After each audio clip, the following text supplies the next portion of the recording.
Hey everyone, and welcome back to another edition of NASCAR DFS Preview. I'm AustYn. And I'm Yacs. And we are going to Richmond, Virginia for the Richmond International Raceway. Is that what it's called? I guess they've changed the name a few times. Richmond Raceway. I think that's what it is. But Yeah. anyway, it's the Toyota Owners 400, put it that way. So we're going to another short track. Last week we had Martinsville, which was a wreck fest.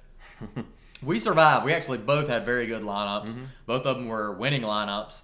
And hopefully you maybe took some strategy from that, looking at the way we were building our lineups.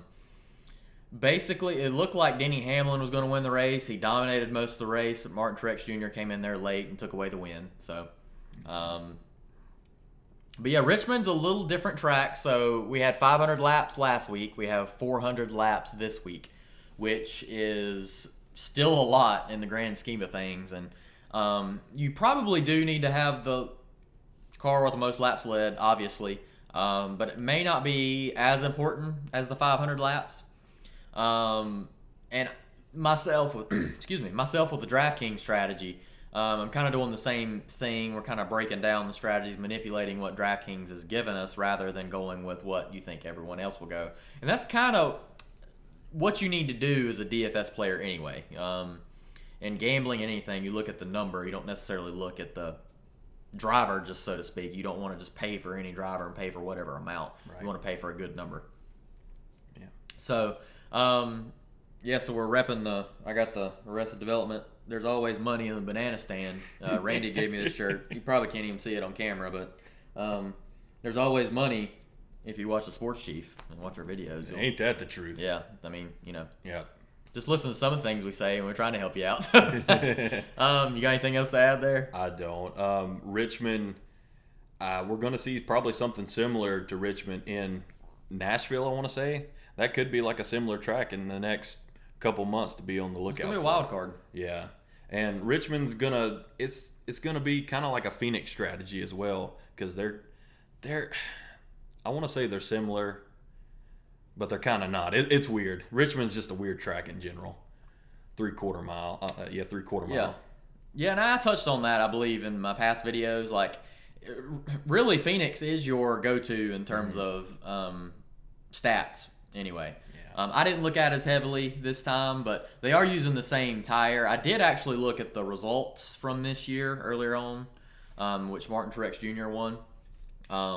The speeds are a little higher at Phoenix, and the brake loads are not quite the same. Yeah. But it is flat. Richmond, I used to do some iRacing. That was my favorite track to drive. Like, you could just roll in the corner and just gas it, I hated Richmond on, like, video games. I absolutely hated it. I like to ride the wall and everything. No, I didn't like it. But, yeah, so you ready to take a dive in? Yeah. Yes, let's go ahead and look and see what DraftKings has to offer. I believe I've covered everything. 9 sets of tires. I don't know if I covered that. So the teams do have a lot of tires to choose from, I guess. But it is a high tire wear track. So let's go ahead and see what DraftKings has to offer here. So starting in 20th, and no surprise to me when I was looking at these price points, Brad Keselowski is at $12,000, which they're starting to price drivers a little higher. They did, as you notice, have 6 drivers this time at 10K. I don't know if they heard me or what, but they had way too many drivers at 10K. So Brad Keselowski starting in 20th, great Richmond driver, $12,000. Martin Truex Jr. starting on the pole at $11,400. Denny Hamlin starting in second at $11,000. Joey Logano starting in 5th at $10,600. Kyle Larson starting in 6th at $10,300. And rounding out our 10K drivers, Kyle Busch making an appearance at $10,000, starting in 10th.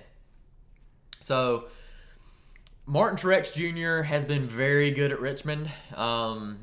There's a reason why he was priced that high. I kind of get that. Denny Hamlin historically is great here. His average finish is 9.2. Truex's average finish is not that great because, as I stated last week, and I didn't write the exact number down, but it took him years to win his first short track race. But since he's hopped into Furniture Row and the Toyota development team, he's been awesome on short tracks. He's a different driver. Pretty much. I don't want to say, because he was in Michael Waltrip's Toyota program. Yeah. He was still good, but he didn't hit that next level. 56 car, if I'm not mistaken. Yep. So I get why he's priced that high, and I actually think Truex will be picked pretty heavily. Yeah. Truax didn't really dominate the Martinsville race. Even though he won the race, you didn't necessarily need to have him in your lineup. I didn't, and I did very well. Yeah. But, again, they're going to try to trick people and get you to pick him there. And he might be a great choice. Denny Hamlin starting in second. The history's there. Like I said, 9.2, 3 wins. Wouldn't be a bad choice at all. Joey Logano's very good here. His last 10, I think his average finish is like 5th or 6th, somewhere in that range.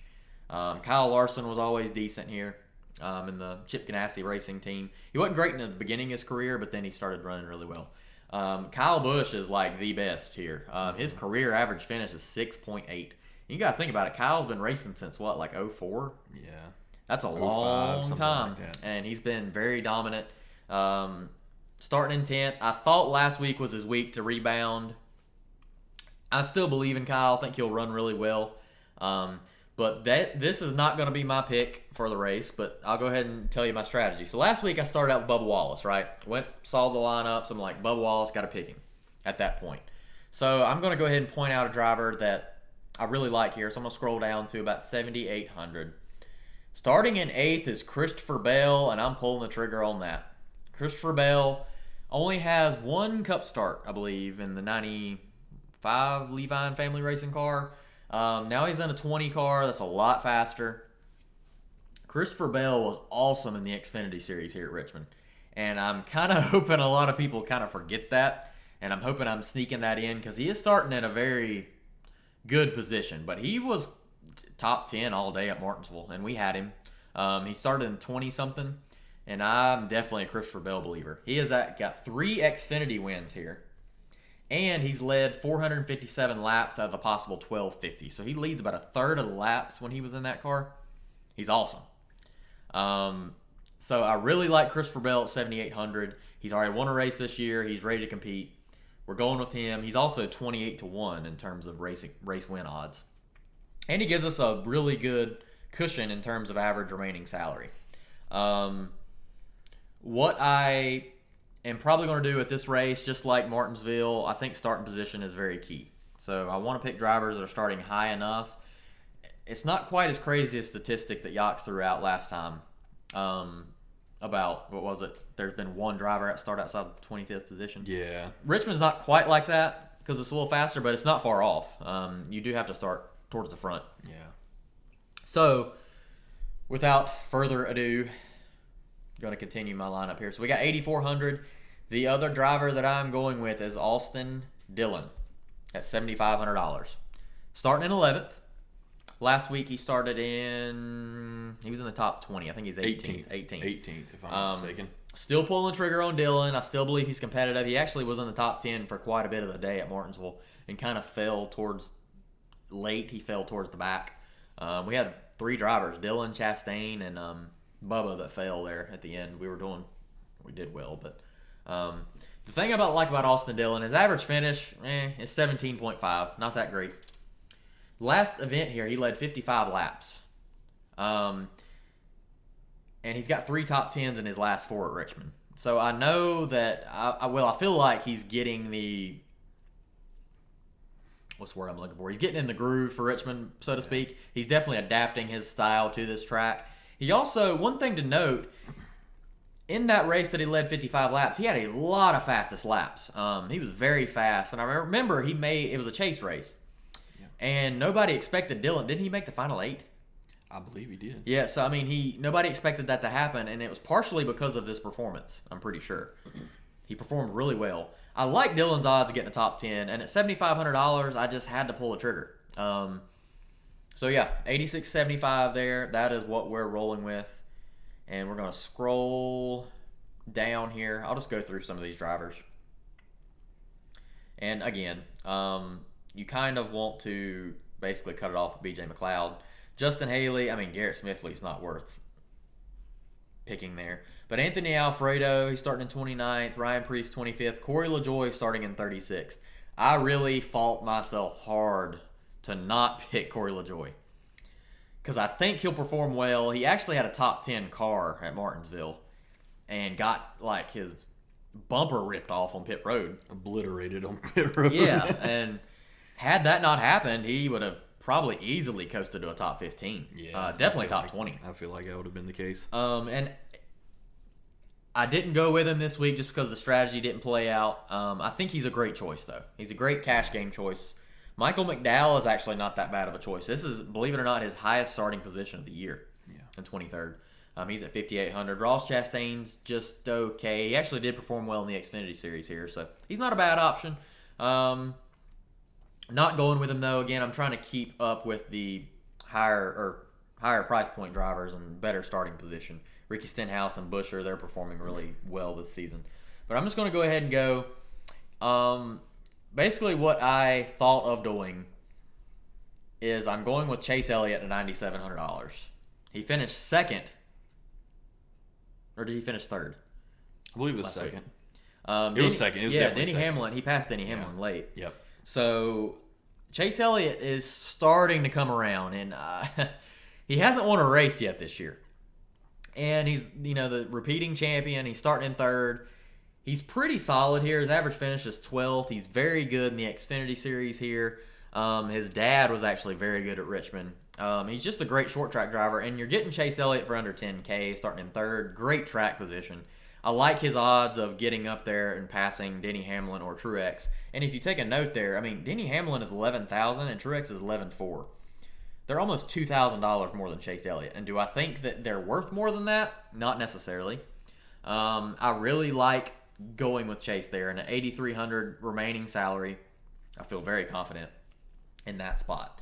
So scrolling here, Alex Bowman starting in 24th. He's going to be a pretty heavily owned pick, I believe. Bowman's kind of like Corey LaJoie, where he's had terrible luck this season. And I do believe he'll finish okay. I don't, however, believe that he's the greatest option at that price, and I'll let you know that with my next choices. Austin Cendrick starting in 38th at 8.6. Yachts, what's your opinion? Do you think he'll be very chalky? He will be in Fanduel for sure. I think they made it to where in DraftKings that, the 8,600 price point is just a little steep for him. He's worth taking the risk because he's starting so far back, but I think they made it more difficult for him to be chalky in DraftKings. Yeah, and it's the experience factor, right? So it's hard enough. Look at Chase Briscoe, the way he's performing. Yeah. I think Cendrick will get a top 25, and he's very good in the Xfinity Series. I believe his average finish was like 5th or 6th. Something like that. So he's very good. But I don't like that spot at 8,600. They do this every time. I just don't like it. William Byron's actually interesting at 8,500. Byron has been one of the most consistent drivers aside from Denny Hamlin and Larson. He's right there with them. It's pretty crazy that William Byron's right there with Cendrick. Yeah. Byron. He's had 4 years. I think 4 years. This is his 4th year. Something like that. Third or fourth, yeah. Cendrick, this is his 3rd Cup Series race. Yeah, it's just ridiculous. But so Byron's not a bad option. Like last week, I believe I went with the Joe Gibbs Racing stable, and I'm not really going that route this time. I am going a lot of Chevys, though. So that'll just go ahead and give you a glimpse. I am going and pulling the trigger on Kurt Busch. Kurt Busch is starting in 17th spot. $8,300, great value. Kurt Busch, his average finish here in his last 10 is 11.6. And I was looking at Tandem Draft, and his average running position is anywhere from 15th on up. Really, Kurt's just got to get me a top 15, and I feel very good about that. I'm hoping that he's not picked as heavily because he is a little pricier than usual. Actually, no, he's not. He actually is cheaper than usual. But he's right around there with Cendrick and Bowman. And I think that in terms of potential EV, Kurt Busch's likelihood of getting a top 10, to me, is higher than Cendrick for sure. I know you have those spots. You have 27. You got 21 more spots, but I just don't think he'll outperform Kurt Busch. So yeah, we have that there, and then Bowman. But that also leaves me with 8,350. And this is where I was torn. So I tried to play with picking Kevin Harvick starting in 9th. Harvick is at 9,400 while he's at a great price point. He's hard to trust at this point. We don't know how that Stewart-Haas team is running at all. because he's actually the best performing driver, and he has been really upset with his cars every week. He's not a bad option. That leaves you with 7,300, and then you can pull the trigger on like Cole Custer. Not bad there. I also was looking at Kyle Larson, thinking he would be a little less owned than the other top tier drivers. You have 6,400 to spend there. You can go Briscoe, Stenhouse. I think Stenhouse is a top 15 driver. I mean, he's finishing top 15 every week. Yeah. He's not a bad option. If you're going to do that, though, you probably got to go Corey LaJoie, and you can even pay up for Logano if you're going to do that as well. But if you're going Truax, yeah, it's going to be pretty hard to do that. You can go Justin Haley, and that's not a great option. But yeah, so you can kind of tell you're not going to be able to go Brad Keselowski unless you pick, like, I don't even think you can afford anybody at that point. I stand corrected. You can go Josh Bilicki or James Davison starting in 28th. I don't know how Davison's starting in 28th, but anyway. I mean, that's pretty awesome, actually. Yeah. So $8,350 to spend. This is going to be the shocker pick. I'm going with Ryan Blaney. So Ryan Blaney is starting in 7th spot. Ryan Blaney at 9,100 is insane. He led nearly 200 laps last week. And I know that his history at Richmond is not great in the Cup Series. He actually has a whopping average finish. I don't know if you looked this up. 24.8, which is terrible. It's his worst track. It's atrocious. It's his worst track, like you said. I don't even know if he's gotten a top 10 here. So you're listening to me talk about this. Man, this dude is crazy. Well, I'm looking at the percent owned. Like, I don't think he'll be that owned. Nobody's going to pick him. But he's so cheap that he was actually decent here in the Xfinity Series. His average finish was 6.8. He's not terrible at the track. Yeah. If he performed that well in that car. Now, I do know that the talent and cars are just totally different in that series. But the short track program is clearly there with Team Penske. And Brad Keselowski looked pretty rough last week. Joey looked really well. He performed really well. But Ryan Blaney did look like the thoroughbred out of the whole team. Like, he was outperforming them. And he was great on a long run. Richmond is going to have a lot of long runs. It's not going to be like Martinsville. You're not going to see a big wreck fest, I don't believe. That's one thing I was going to mention earlier, but I didn't. Yeah, it's going to be long green flag runs. And green flag laps. I really like their setup going forward. Really like Ryan Blaney. And that gives me $7,600 to spend. And here's going to be my place differential driver. Going with Eric Jones. Eric Jones is starting in 30th. He's at 7,600. I love Eric Jones to get a top 15. I think that he can do it. Honestly, his average finish is 20th. If he got 20th, I'd feel pretty good about that. I just feel that confident in the fact that I think Chase Elliott, Ryan Blaney, Christopher Bell, Kurt Busch, and Austin Dillon, I could see all 5 of those drivers being in the top 10. If Eric Jones can pull out a decent finish, I don't know if Eric Jones is going to be that heavily owned. I really don't. I don't think because he's priced pretty high to be in a Richard Petty Motorsports car. But he is in the Childress Engine program, which Austin Dillon and Tyler Reddick both performed really well here last year. And I think that's going to pay some dividends for sure. So let's go ahead and clean it up here. Our first driver, we're skipping all the 10K drivers. I haven't done that in a while. I'm going with Chase Elliott at 9,700. Ryan Blaney starting in 7th at 9,100. Like his ability to get a top 5 there. Kurt Busch starting in 17th at 83. Christopher Bell at 7,800. Starting in 8th. Dark horse pick to win the race. Eric Jones at 7,600. And Austin Dillon at 7,500. Got all my drivers above 7,500. Very well-rounded lineup, I feel like. And that is what we are rolling out with on DraftKings. So take it away, Yachts, Fanduel. All right. Well, Fanduel, we're going to see a lot of the same, not the same, but similar strategies to what we did last week in Martinsville. You want guys that are going to be completing laps. You want guys that are going to be leading laps, especially that there's 400 laps to be completed. Your Tier 1, we're just going to look right in. Your Tier 1, 12,000 is usually the cutoff, and it's very consistent how they price their drivers. But you got Truax starting in the first spot. He's the highest priced guy. He's one of the best here. He's led the most laps here in the last 5 or 6. he could do the same again, and he's been really good at these short tracks. But we're going to move down, and they say great minds think alike. So, first driver out of the way is going to be Christopher Bell. Like Austin said, basically,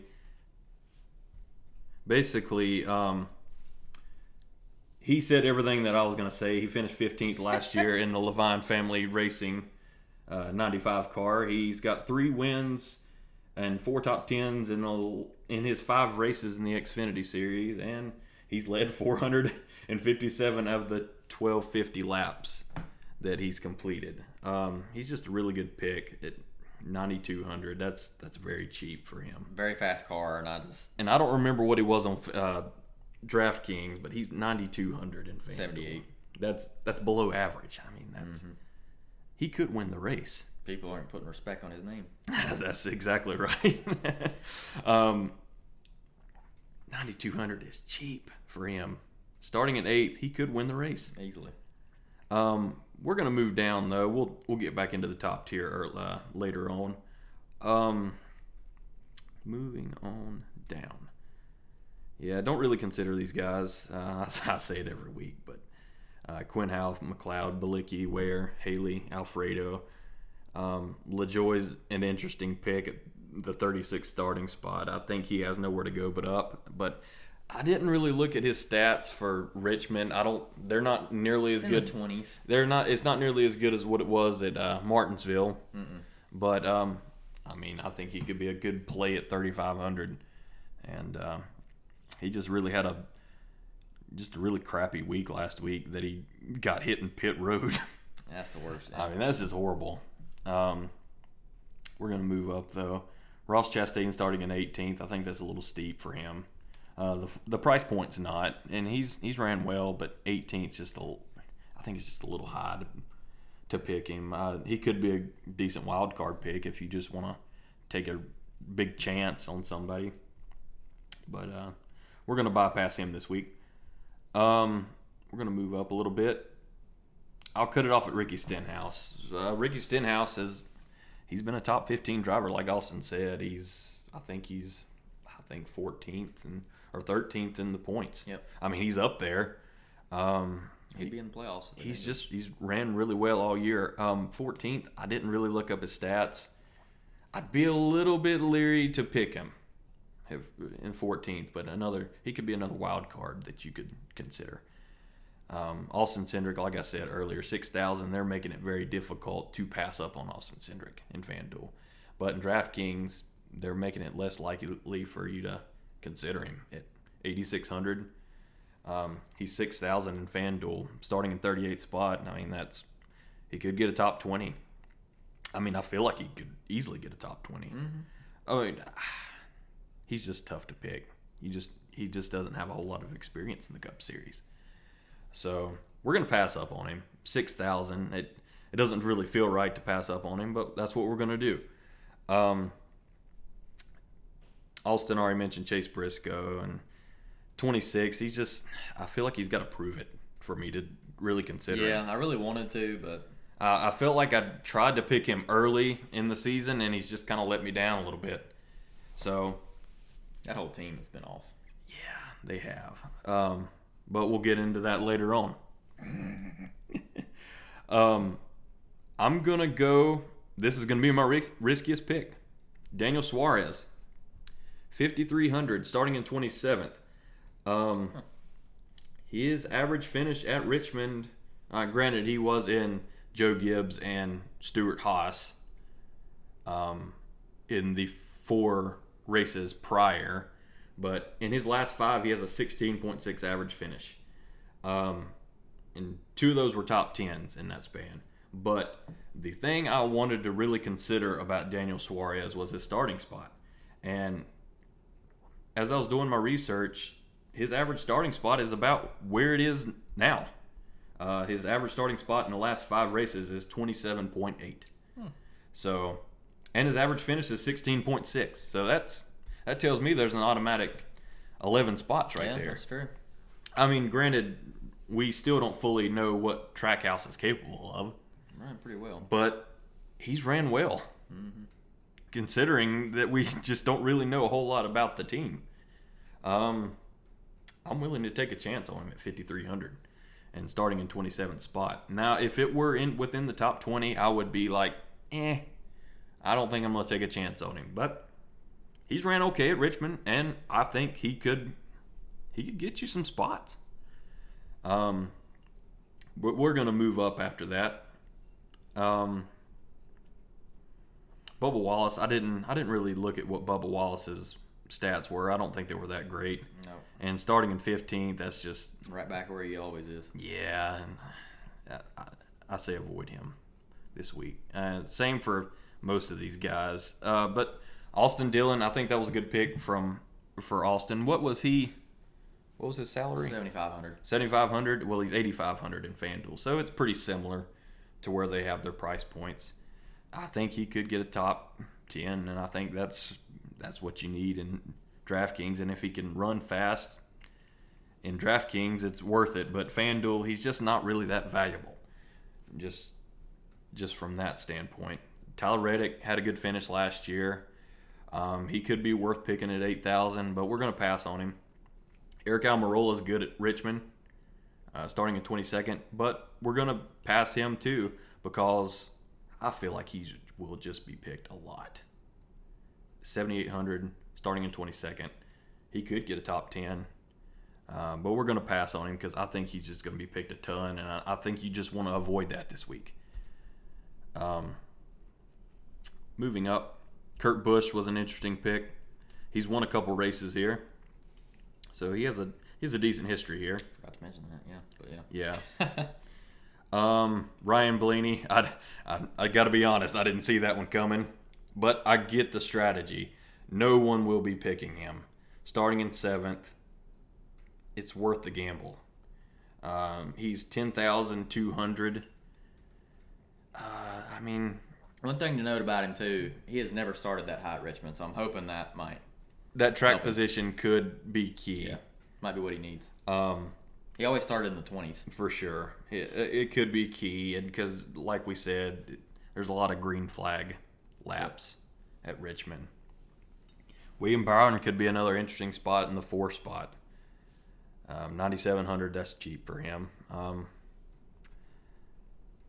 But we're going to move it up a little bit because let you look at the salary. 11,833. That's how much we have on average to spend for the next 3 drivers.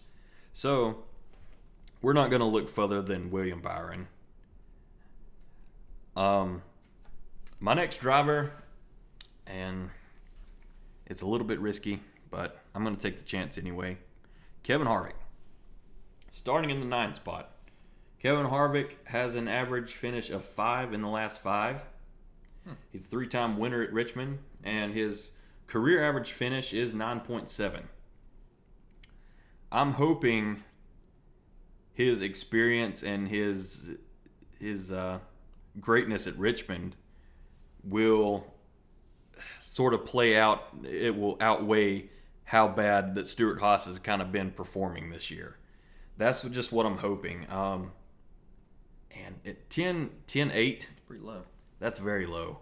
And I'm willing to take that risk at 10.8 because Kevin Harvick, starting the year, he was the top guy. He was 14,000, like in the first, I want to say 4 races, 5 races. He was the top guy. And if you can grab him at 10.8, I think he's hard to pass up on. We'll see if Stuart Haas works out their kinks, so to speak, and we'll see what happens. But I think he is a great pick at 9. And when I was looking up and doing my research, most of your winners at Richmond come from between 5 and 10 in the starting spots. So there are some winners that have happened in the pole position, but it's usually around the 5 to 10 spots. And to be honest, I think like the last 4, they've started in that range. The last 4 winners. He's worth taking a risk on at 10.8. That's just crazy how he's that low. But we're gonna move on. I don't think I'll move up. I think I'll just keep it where I'm at. Next guy off the list, we have 12,350 left to spend on average for the next 2 drivers. So we can. Well, I'll move up a little bit because I ruled out Ryan Blaney, and I'm not picking William Byron this week, although I think he is a good pick. We're at the top of the list. So, Chase Elliott, I really considered Chase Elliott, and I played with a few lineups considering him. Kyle Busch is the best modern era driver at Richmond. He's won 6 races. I think his average finish is like 6.7. 6.8. 6.8. I was going to say 6.7. Yep. He's good here. He's just not been performing that well as of late, though, and I think he'll be picked a lot too. Mm-hmm. I think he'll be picked a lot, especially in the 10 spot. Just because of the past history, yeah. Yeah. Joey Logano. Well, all these. Who am I kidding? All these guys are good here. Yeah. If you're really considering it. Pretty much, yeah. But we're going to go with the cheapest option, Kyle Larson, among the drivers that you see that are still available. 11.6 average finish in the last 5. In that 5, he had 1 crash, and I think he finished. I mean, he was at the back of the pack. I think it was like a 39th place finish, so that deadened it out a little bit. But if you take that away, his last 5 is more so in the 4th or 5th finishing position on average. He's a good driver here. He's got a win. He's a former winner at Richmond. I think he won in like 2017, if I'm not mistaken, 2018. He's got 4 top 10s in the last 5, and he's just been consistent all year. He's been one of the better drivers all year. And he ran well at Phoenix as well. That was another thing I was taking into consideration. And looking at what we have left, I really wanted Martin Truax because I think he'll just run well. And I don't think he's going to be picked a ton, actually, on FanDuel because of that 1 starting spot. And I think people are going to be like, he has nowhere to go but down. But I really wanted him, and I didn't really like any of the lineups that I was playing with to include him. So the next driver I'm going to go with is going to be the next best available, and we're going to spend every bit of our salary. Brad Keselowski, starting in the 20th spot. Track position is a key in the strategy this week. However, at Richmond, you can pass. You can move up to the front. There's going to be a lot of green flag laps, and hopefully we'll see a few cautions like to even things out. Hopefully it's none of our drivers, but in the 20th starting spot, Brad Keselowski started further back and finished in the top 5. He's 5.8 in his last 5. He was the last winner at Richmond in I believe it was in the the playoffs last year. I believe that race was in the playoffs. Yeah, it was. Here's an interesting stat about Brad Keselowski, though. He has a streak at Richmond. He has a streak of 14 lead lap finishes. Only one driver has more, and it's only one more. Kyle Busch, the best at Richmond in the modern era. So that is one thing to consider. You want guys that will complete laps. You want guys that can get to the front. And in that span of those last 14 races, here's another interesting stat. He hasn't led a lap in only 3 of those 14. So he's led a lap in 11 of those 14 races. So that's just what you want. You just want consistency. You want good finishing. You want completed laps, and Brad Keselowski can do that for you. He had a bum deal last week. He got in an accident. I think he finished in 34th, I think, in that area.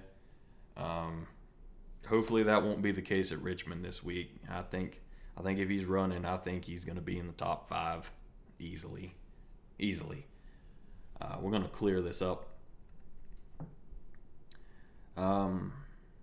Brad Keselowski. I mean, I said enough about him. He's good here. He completes laps. He leads laps. Just an all-around good driver here at Richmond. Kyle Larson. His average finish in the last 5 is kind of higher than you'd expect it to be, but I think he'll be competing for the win for sure. And I believe I've got 4 guys that can compete for the win. Daniel Suarez could be in the running for a top 20 for sure. And that's what you want really in Fanduel. You want guys that are going to be towards the top. Sounds cliche, but who cares?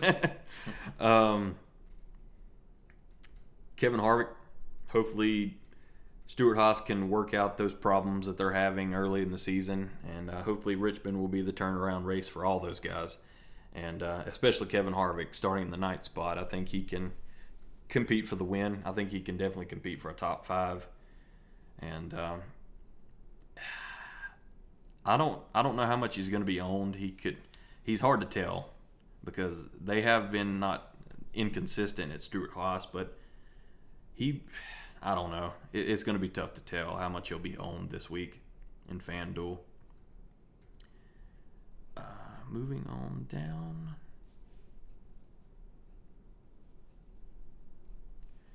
Daniel Suarez. I'll go back up. Daniel Suarez, 5,300, pretty cheap for him starting in 27th. He's had a decent history here, but you want guys that are going to move up a little bit, and I think he'll move up enough for you to have him in your lineup this week. And I skipped right over him. I'm sorry. Christopher Bell, 92. First option too. Yeah, I mean, right out of the gate, I just blanked on who I had. But 9,200, very cheap. He's got a great history here. He's one of the best here for sure, and I think he definitely could be competing for a top 5 for sure, and possibly the win. He's got a win this year, and he may be itching to get another one. So that's what we have for FanDuel. All right, so there you see it. And by the way, whenever we do these lineups, we don't have a clue who the other one picked. No. Literally, while we're doing this, we figure out who has who, and this week we normally do pick at least 2 drivers about the same. Yeah, I just you can't see me, but I just smile every time he says a driver of mine. Yeah, and it's pretty funny. Yeah, we got Christopher Bell, and we both picked him the first option, which was pretty funny. Yep. But yeah, I guess I don't really have a whole lot more to add there about Richmond. Track position is going to be key, so it's going to be fun to watch. Fun day race. Not sure what the weather's going to be. They've been having issues with rain delays and stuff, so that'll be interesting to see. We've had a little rain over here in North Carolina, so yeah. We'll see. Not enough to drain this pollen out, though. No. But, yeah, so that's pretty much it for us on NASCAR DFS here. Subscribe to our YouTube channel. Also hit that bell notification, lets you know when our videos go up. Hopefully you kind of get a good strategy for, you don't necessarily have to pick, basically when we're going through the drivers, we're trying to give you a lot of good options, and hopefully it is helping you out a little bit. But yeah, also follow us on Twitter at The Sports Chief, on Instagram as well, and on www.thesportschief.com. By the way, I've been doing some, other than NASCAR, I do golf articles, so I do golf DFS as well. We don't do videos with that, but with the Masters and Hideki Matsuyama dominating, that was pretty cool. Yachts actually had him in his lineup. He's got, I play it every week, but I try to put out an article every week. I've missed a couple here and there. So that's a good read there as well. And we're also, we just had our WrestleMania articles come out. So, but yeah, so check us out. Also leave any comments, questions, or concerns that you have. We'll try to answer them and get you straightened out. So, hope everybody has a good race weekend. All right. Thank you.